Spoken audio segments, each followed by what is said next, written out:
ပရိသတ်များအားလုံးပဲမင်္ဂလာပါခင်ဗျာ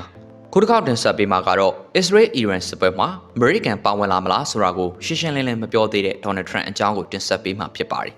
Israel နဲ့ Iran ပဋိပက္ခဟာဆိုလို့ရှိရင်တော့ကြာသပတေးနေ့မှာ9ရက်မြောက်နေ့ကိုရောက်ရှိလာခဲ့ပါပြီဒီအချိန်မှာတော့သမ္မတ Donald Trump က Israel ရဲ့ Iran နျူကလ িয়ার နေရာတွေကိုပုံကျဲတိုက်ခိုက်ရာမှာ American ပါဝင်မလားဆိုတဲ့တိကျတဲ့ပြောကြားခြင်းတော့မရှိသေးပါဘူး Trump ရဲ့အတိအကျမှုမရှိတဲ့ပြောဆိုမှုတွေကကမ္ဘာမှာမရေရာမှုတွေကိုပိုများစေခဲ့ပြီးတော့ဒီမဒီငြိမ်တဲ့အခြေအနေတွေကိုဖြေလျှော့ဖို့တရမန်ရေးရာကြိုးပမ်းမှုတွေကိုလည်းပို့ပြီးတော့အားကောင်းစေခဲ့ပါတယ်။အိမ်ပြတော့အပြင်ဘက်မှာသတင်းတောက်တင်တဲ့စကားပြောနေတော့ Trump က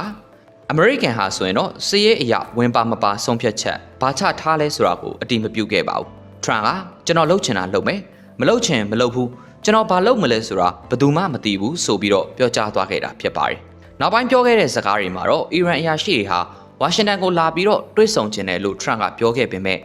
ဒီလိုမျိုးဆွေးနွေးဖို့ဟာနည်းနည်းနောက်ကျနေပြီဆိုပြီးသူဟာထပ်လောင်းပြောကြားသွားခဲ့တာလည်းဖြစ်ပါတယ်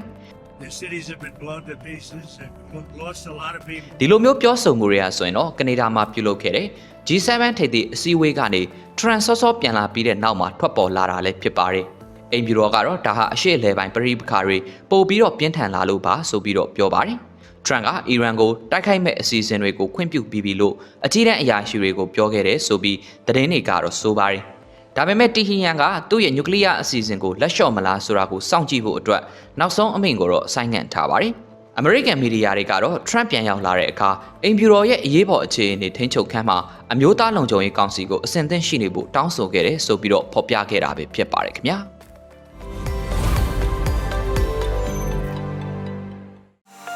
Star Channel ရဲ့ YouTube Channel ကို Like and Subscribe လေးလုပ်ခဲ့ကြပါဦးခင်ဗျာ။